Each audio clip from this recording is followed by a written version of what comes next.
Bonjour à vous. Bienvenue sur ma chaîne Chrissy News. Je suis ici pour vous faire parvenir la parole de Dieu à travers son serviteur Chris Dikouma Anna, à travers plein d'autres serviteurs de Dieu. Ici, nous allons plus nous attarder sur l'émission Kanguka. Oui, c'est une émission du pasteur Chris Dikouma Anna. Et Kanguka veut dire quoi? Kanguka veut dire réveillez-vous. C'est la langue parlée au Burundi. Désormais sur cette chaîne Chrissy News, installez-vous bien parce que nous allons vibrer au rythme de Jésus-Christ de Nazareth.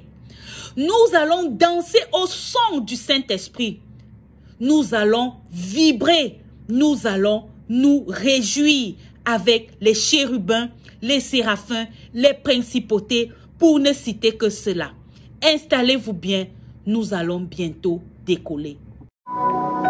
Shalom à tous les auditeurs de l'émission Kanguka, mon nom est Chris Dikouma Anna. Aujourd'hui nous sommes vendredi. J'aimerais partager avec vous une parole qui est dans Matthieu 9 verset 13. C'est un passage très important et Jésus dit allez et apprenez ce que signifie je prends plaisir à la miséricorde et non au sacrifice. Je ne suis pas venu appeler des justes mais des pécheurs. Pourquoi Jésus a dit ça? Parce que les gens commençaient à le critiquer. Il disait comment est-ce que tu peux être avec les prostituées? Tu peux passer du temps avec les pécheurs, les adultères. Parce qu'on voulait lui montrer que si tu es saint, si tu es un homme de Dieu, tu ne peux pas être avec les pécheurs, tu dois te séparer des pécheurs, tu dois être loin des pécheurs. Mais Jésus passait du temps avec eux et il a expliqué qu'il est venu justement pour eux. Jésus, c'est le Fils de Dieu, il a quitté le ciel. Il est venu à travers une femme, à travers Marie, pour venir sur la terre dans le seul but de sauver les pécheurs. Ici, il expliquait qu'il est venu pour justement les pécheurs. Tu ne peux pas dire à Jésus de ne pas être avec les pécheurs alors qu'il est venu pour les pécheurs. Parce qu'au verset 12, il dit que ce ne sont pas ceux qui se portent bien qui ont besoin du médecin, mais ce sont les malades qui ont besoin du médecin. Normalement, c'est le malade qui va à l'hôpital ou qui va chercher le médecin parce qu'il est malade. Si tu vas à l'hôpital, tu vois des gens qui sont en ligne d'attente pour voir le médecin, c'est parce qu'ils sont malades. Tu ne peux pas abandonner tout le travail, abandonner tout ce que tu fais si tu es en bonne santé. Ceux qui sont en bonne santé, s'ils vont à l'hôpital ou chez le médecin, c'est parce qu'ils veulent juste visiter quelqu'un qui est malade. Mais si tu vas chercher le médecin et que tu attendes, tu abandonnes le travail, tu attends, tu paies ton argent, c'est parce que tu es malade. Donc Jésus a dit, ce sont les malades qui ont besoin du médecin. Ce n'est pas le contraire, ce sont les malades qui ont besoin du médecin. Et Jésus, c'est le médecin qui est venu guérir et sauver l'humanité. Et c'est pour cela qu'il passait du temps avec les pécheurs, avec les adultères, avec les prostituées. Et ça choquait beaucoup de gens. Alors, qui sont les pécheurs? Parce qu'il y a ceux qui m'écoutent qui croient que quand je parle de pécheurs, c'est-à-dire les criminels, les prostituées, ceux qui font des choses terribles, ce n'est pas ça la définition des pécheurs. Bibliquement parlant, spirituellement parlant, un pécheur, c'est quelqu'un qui n'a jamais accepté Jésus dans sa vie. Si tu m'écoutes ce matin, tu n'as jamais pris la décision d'accepter Jésus pour te repentir, même si tu as un bon comportement, même si tout le monde t'acclame, tu as de bonnes manières, tu es considéré bibliquement et spirituellement comme un pécheur parce que tout le monde a péché. La parole de Dieu dit que tout le monde a péché. Donc même toi qui crois que tu n'as pas péché, parce que tu ne voles pas, parce que tu ne triches pas avec ta femme ou ton mari, ça ne fait pas de toi un saint. La seule voie d'être sanctifié, d'être appelé enfant de Dieu, c'est d'accepter Jésus dans ta vie. Donc tu fais partie de ceux pour qui Jésus est venu sur la terre. Parce qu'il dit, je ne suis pas venu appeler des justes. Si tu es juste, tu n'as jamais péché, donc tu n'as pas besoin de Jésus. Mais si tu reconnais que tu es pécheur, que tu n'es pas juste, au fond de toi, tu sais que tu n'es pas juste. Ça veut dire que tu es sur la liste de ceux qui ont besoin de Jésus. Donc ici, on ne parle pas de Jésus à l'époque seulement, même aujourd'hui, Jésus est en train de parler à tous ceux qui m'écoutent maintenant et qui ont besoin de lui. Ici, je parle particulièrement à ceux qui n'ont jamais pris la décision d'accepter Jésus. Ou bien tu l'as déjà fait, mais tu as chuté et tu es retourné dans la vie pécheresse. Ici, je parle à tout le monde, ceux qui ont un bon comportement, un bon caractère. Tu ne triches pas, tu ne voles pas, mais tu n'as pas accepté Jésus. Son message te concerne. Ça concerne également ceux qui vivent réellement dans le péché. Tout le monde sait que tu es dans le péché. Toi-même, tu sais que tu vis dans la pornographie. pornographie, tu vis dans la tricherie, tu vis dans la fornication, tu vis dans la masturbation, tu as besoin de Jésus, tu fais partie des malades. Les malades, c'est-à-dire ceux qui n'ont pas encore accepté Jésus, tu as besoin de lui pour que tu sois sauvé et que ton nom soit écrit dans le livre de la vie. À quoi ça sert de rester dans les plaisirs du monde, les plaisirs de la chair? Tu fais tout ce que la chair te demande. Peut-être que tu as l'argent et tu dépenses l'argent comme tu veux, mais un jour, tu devras rendre compte devant Dieu. Il faut savoir qu'un jour, tout ce que je vous dis maintenant, les paroles que vous entendez maintenant, vous allez encore les écouter, les entendre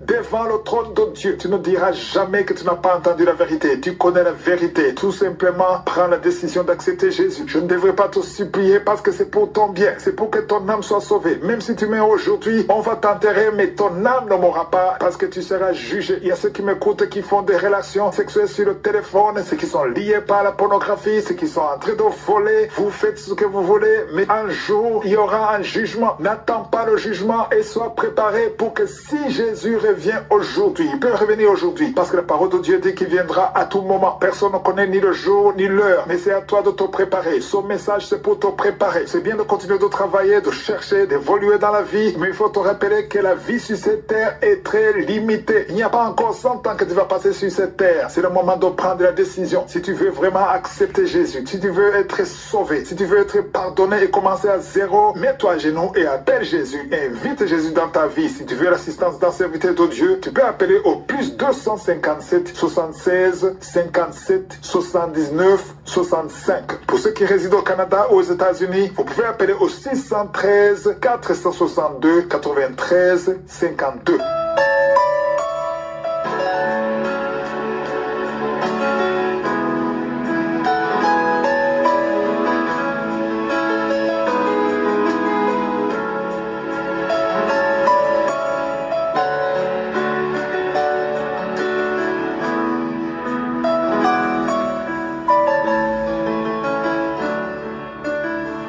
Maintenant, dans le moment réservé à l'enseignement, nous continuons à étudier le livre des Thessaloniciens, qui est une lettre que Paul a écrite à l'église de Thessalonique. Nous sommes toujours dans 1 Thessaloniciens chapitre 2, et hier je parlais du verset 6. J'ai commencé cet enseignement le 6 janvier. Si tu es nouveau dans l'émission Kangoka, c'est mieux d'aller dans les archives et commencer dès le début. C'est le 6 janvier, c'est la première émission de cette année. Aujourd'hui, j'aimerais encore revenir sur le verset 6 où Paul a écrit en disant « Nous n'avons point cherché la gloire qui vient des hommes, ni de vous, ni des autres, nous aurions pu nous produire avec autorité comme apôtres de Christ. » J'aimerais encore revenir sur la dernière partie où il dit « Nous aurions pu nous produire avec autorité comme apôtres de Christ. » Je vous ai dit que c'est ce qui se passe aujourd'hui. Il y a beaucoup de serviteurs de Dieu qui veulent imposer leur autorité et ils exigent que tu reconnaisses leur autorité. J'aimerais vous dire que si tu as l'autorité qui vient de Dieu, tu n'as pas besoin d'imposer ça. Les gens vont sentir l'autorité, ils vont voir les fruits et les gens vont reconnaître que tu es un serviteur de Dieu, même si tu n'exiges pas qu'on t'appelle un titre, parce qu'aujourd'hui, nous sommes à l'époque où si tu ne mentionnes pas le titre, j'ai vu beaucoup de serviteurs de Dieu qui sont offensés. C'est comme si tu ne mentionnes pas le titre, tu ne reconnais pas l'autorité ou l'appel. Mais j'aimerais vous dire que le titre et l'appel sont deux choses différentes. Il y a beaucoup de pasteurs qui ont le titre de pasteur, alors que le ciel ne les reconnaît pas comme pasteur. Ce n'est pas parce que tu es appelé pasteur que tu es pasteur. Ce n'est pas parce que tout le monde t'appelle bishop ou apôtre que tu es apôtre. Ce qui est important, ce n'est pas ce que les gens disent de toi. Ce n'est pas la façon dont les gens t'appellent. Ce qui est important, c'est comment le ciel te voit. Est-ce que tu as l'appel? Si tu as l'appel, il y aura des fruits qui prouvent que tu as l'appel. Aujourd'hui, tu rencontres des enfants de Dieu dans la rue et ils se mettent à genoux. Moi, je vous dis que j'ai vu ceux qui se mettent à genoux, même avec moi. Parfois, je rencontre des gens que je ne connais pas, mais qui me connaissent dans le lieu public et tu vois quelqu'un se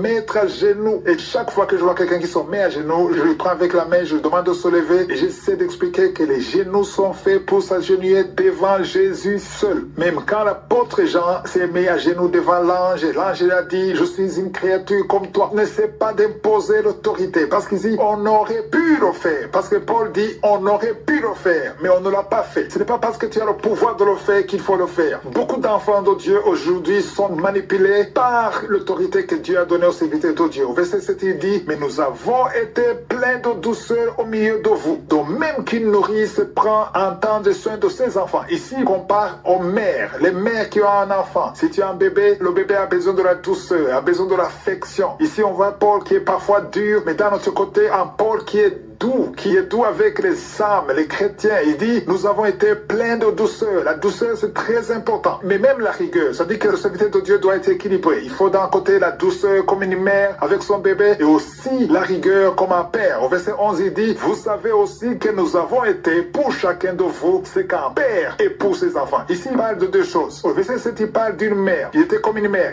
qui est pleine de douceur. Mais au verset 11, il dit comme un père qui est strict avec ses enfants. Donc il y a deux choses. Un serviteur de Dieu doit être les deux. D'un côté, tu peux être doux et d'un autre côté, tu peux être sévère pour le bien du troupeau de Christ. Si tu es un serviteur de Dieu, un pasteur, et que tu es tellement doux, tellement gentil, tout ce que les gens te demandent, tu fais tout, tu es plein de douceur, mais d'un autre côté, tu n'as pas la rigueur d'un père, la sévérité d'un père, là, les chrétiens seront déséquilibrés. Un enfant a besoin des deux, même dans votre maison. L'enfant a besoin de la gentillesse, de la douceur, de la tendresse, de l'affection, et aussi de la sévérité et de la rigueur. Au verset 12, il dit, nous vous exhortons, vous consolant, vous conjurant de marcher d'une manière digne de Dieu qui vous appelle à son royaume et à sa gloire. Ici, il insiste sur la marche dans le Seigneur. Marcher d'une manière digne de Dieu. Il veut parler de la sanctification. Aujourd'hui, beaucoup de chrétiens ne veulent pas entendre le mot sanctification. On veut qu'on leur permette de faire tout ce qu'ils veulent au nom de la grâce. Mais c'est pas comme ça. Il faut la sanctification. Il faut la crainte de Dieu. Paul lui-même dit dans 1 Corinthiens 9, verset 27, il a dit, je traite durement mon corps et je le tiens assujetti de peur d'être moi-même rejeté après avoir prêché aux autres. Ici, c'est l'apôtre Paul qui dit qu'il a peur d'être rejeté. Donc, il traite durement son corps. Il ne fait pas ce qu'il veut. Le corps peut vouloir la masturbation, mais il refuse. Il peut vouloir la pornographie, mais il refuse. Il peut vouloir faire autre chose, l'orgueil. La chair peut vouloir s'enorgueillir, mais il refuse. Il traite durement son corps pour être sauvé, pour que, après avoir prêché les autres, il ne soit pas rejeté. C'est pour cela que si tu n'es pas sauvé, on a donné un numéro dans la première partie. Il faut appeler son numéro et accepter Jésus qui vient dans ta vie pour être sauvé et à pouvoir marcher d'une manière digne de Dieu. À toute personne qui écoute ce message, prépare-toi, sanctifie-toi, répands-toi et attends-toi à accueillir notre Seigneur Jésus-Christ. Si je suis le veux, je veux continuer lundi de la semaine prochaine. Et entre-temps, demain matin, il y aura la prière pour les malades. Nous sommes arrivés au terme de cette vidéo. J'espère que vous vous êtes bien régalés. N'hésitez surtout pas à donner votre vie à notre Seigneur et Sauveur Jésus-Christ de Nazareth, car il est l'alpha, il est l'oméga, il est le commencement, il est la fin de toutes choses. Shalom.